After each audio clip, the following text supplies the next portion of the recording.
चिकित्सा शिक्षा क्षेत्र की शीर्ष संस्था जो है राष्ट्रीय चिकित्सा आयोग यानी नेशनल मेडिकल कमीशन ने हाल ही में एमबीबीएस कोर्स को लेकर नई कॉम्पिटेंस बेस्ड मेडिकल एजुकेशन यानी सीबीएमई गाइडलाइंस जारी की हैं।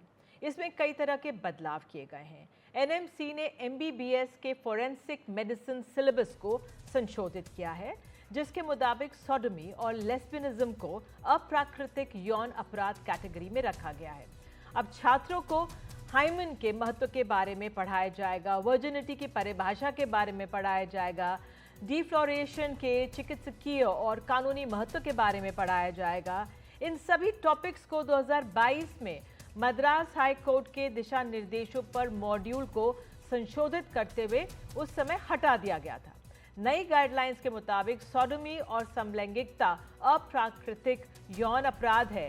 इस पर एलजीबीटीक्यू समुदाय को थोड़ी नाराजगी है। उनका कहना है कि गाइडलाइंस उनके अधिकारों का उल्लंघन करती है। 2018 में सुप्रीम कोर्ट ने समलैंगिक संबंधों को अपराधों की श्रेणी से बाहर कर दिया था। ये बहुत महत्वपूर्ण था। तो आइए इस पर आगे बढ़ने से पहले हमारे सहयोगी पल्लव मिश्रा कुछ जानकारी दे रहे हैं, फिर हम कुछ जानकारों से बात करेंगे। राष्ट्रीय मेडिकल आयोग यानी नेशनल मेडिकल काउंसिल ने मेडिकल स्टूडेंट्स के फॉरेंसिक मेडिसिन के कोर्स को इस साल बदल दिया है। नई गाइडलाइन के तहत सोडोमी और समलैंगिकता अप्राकृतिक यौन अपराध हैं। दरअसल नेशनल मेडिकल काउंसिल ने 2022 में केरल हाई कोर्ट के निर्देश पर सिलेबस में बदलाव किया था, लेकिन अब नेशनल मेडिकल काउंसिल ने फिर से पुराने नियम को लागू कर दिया है। नए नियम के तहत अब फॉरेंसिक मेडिसिन की पढ़ाई कर रहे छात्रों को वर्जिनिटी, हाइमेन का महत्व, डिफ्लोरेशन की परिभाषा और कानून के नज़रिए से इसकी अहमियत जैसे विषयों को पढ़ाया जाएगा। दरअसल 2022 में एलजीबीटीक्यू प्लस कम्युनिटी के प्रति शिक्षा को और समावेशी बनाने के लिए नेशनल मेडिकल काउंसिल ने इन विषयों को हटाकर सहमति से बने समलैंगिक संबंधों के साथ साथ अनाचार, व्यभिचार और पशुओं से यौन संबंध जैसे गंभीर विषयों के बीच अंतर स्पष्ट किया था। यहाँ जो सबसे अहम चीज़ है वो ये है कि साल 2018 में सुप्रीम कोर्ट ने समलैंगिकता को यौन अपराध की श्रेणी से हटा दिया था। और हमारे साथ खास मेहमान है डॉक्टर एमसी मिश्रा, पूर्व निदेशक एम्स। साथ ही हमारे साथ अशोक राव कवि, सामाजिक कार्यकर्ता हैं, समलैंगिकता के लिए सबसे पहले से आवाज़ उठा रहे हैं। आप दोनों का बहुत बहुत स्वागत है। लेकिन पहले डॉक्टर मिश्रा, आपसे ये सवाल कि जो ये गाइडलाइंस फिर से चेंज की गई हैं, आप इनको कैसे देखेंगे? सुप्रीम कोर्ट ने भी इनको अप्राकृतिक इस तरह से नहीं कहा है, लेकिन अब आपका क्या आंकलन, क्यों इनको दोबारा लाया गया? नहीं, मेरा ये मानना है, ये नेशनल मेडिकल कमीशन का दायरा भी नहीं है और ना उन्होंने इस बात को आपराधिक या इलीगल और लीगल कोई उन्होंने ऐसी परिभाषा नहीं दी है। मैं जितना समझ पा रहा हूँ इसको, वो जो मेडिकल की पढ़ाई कर रहे हैं छात्राएं, उनको इन टर्मिनोलॉजी से अवगत कराना है, क्योंकि ये लोग तो खाली एमबीबीएस में पढ़ेंगे इसको।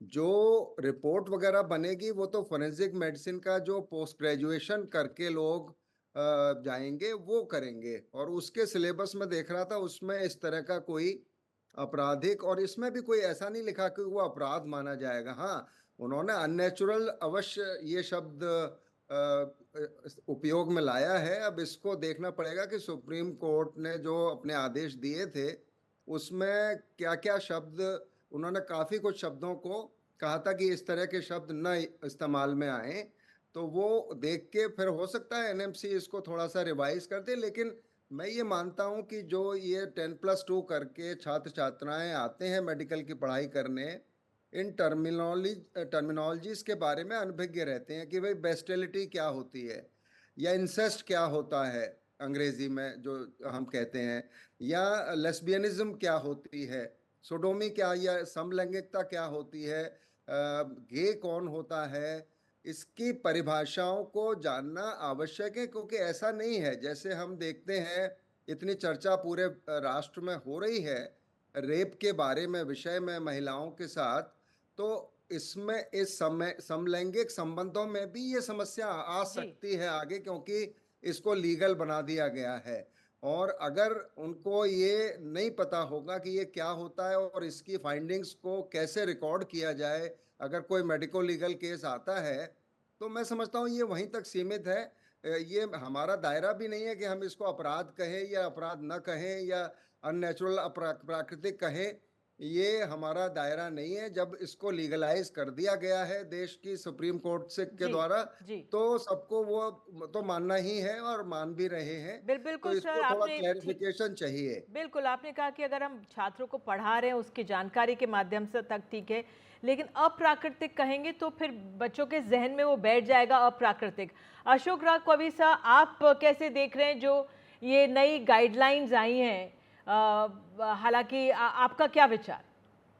ये बिल्कुल गलत है। बात ऐसी है, हम पहले से कह रहे हैं, गए 10 बरस से कह रहे हैं कि मेडिकल टेक्स्ट बुक्स जरा संभालिए, उनको रीराइट करना है, क्योंकि अभी भी होमोसेक्सुअलिटी को परवर्शन मान रहे हैं और कुछ भी नई बातें नहीं आ रही है। और ये सब जगह हो रहा है, सिर्फ मेडिकल एजुकेशन में नहीं।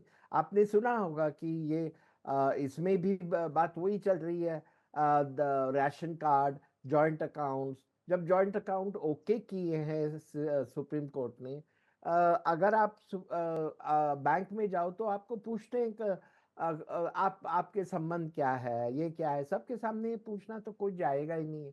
सो दैट वे ये जैसे चूहा थोड़ा यहाँ से वहां से खाते रहता है, वो ऐसी बात है। 10 बरस से मैं कहता था कि मेडिकल एजुकेशन की किताबें हैं वो गलत है, और हमारे ये गेज फॉर मेडिकल प्रोफेशनल्स करके है एक ग्रुप, जो जाकर कहने कह रहा है, उन खत लिखे हैं, बहुत सारी बातें की है, लेकिन फिर भी कोई लेता नहीं है। Nobody is taking it up. बात तो वही के वही रह रही है। तो अभी ये 6 बरस हुए हैं सुप्रीम कोर्ट के आदेश से आने से, फिर भी मुझे नहीं लगता है कोई ये है, there is no movement at all on any of these issues.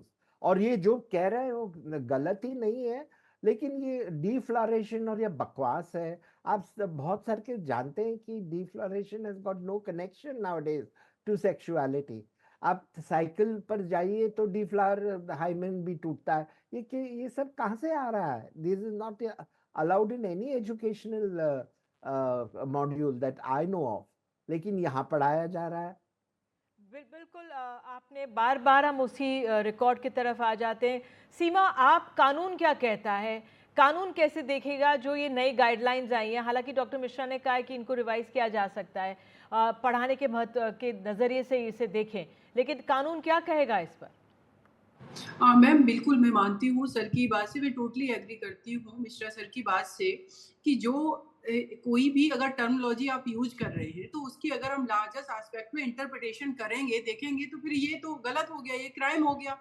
क्योंकि एक तरीके से आप उस सिलेबस में पढ़ा रहे हैं कि ये क्राइम है, अननेचुरल की आप बात कर रहे हैं, और दूसरी तरफ हमारा सर्वोच्च न्यायालय सुप्रीम कोर्ट ऑफ इंडिया कह रहे हैं कि आर्टिकल 21 के तहत राइट टू प्राइवेसी में कोई 2 पर्सन, चाहे वो सेम जेंडर के हैं, वो किस तरीके से रह रहे हैं, ये क्राइम नहीं हो सकता है। वो अगर सेम सेक्स मैरिज तक अभी भारत में हम लोग पहुंच चुके हैं। सुप्रीम कोर्ट ऑफ इंडिया ने रिसेंटली बहुत सारे राइट्स की बात की है, जो सेम होमोसेक्सुअल जो लोग हैं, एलजीबीटी के लोग हैं, उनके बहुत सारे राइट को प्रोटेक्ट किया है।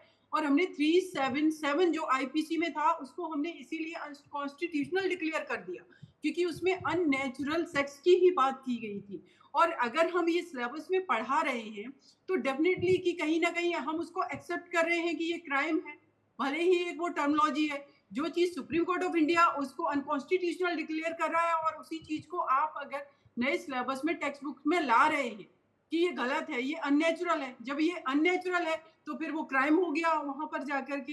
तो मैम ये मुझे लगता है दोबारा से एक बार फिर से रिवाइव करने की जरूरत है इसको, क्योंकि वो term supreme court of India, high court में जो वहाँ इंटरप्रिटेशन होती, लोग उसको कैसे फिर इंटरप्रिटेट करेंगे?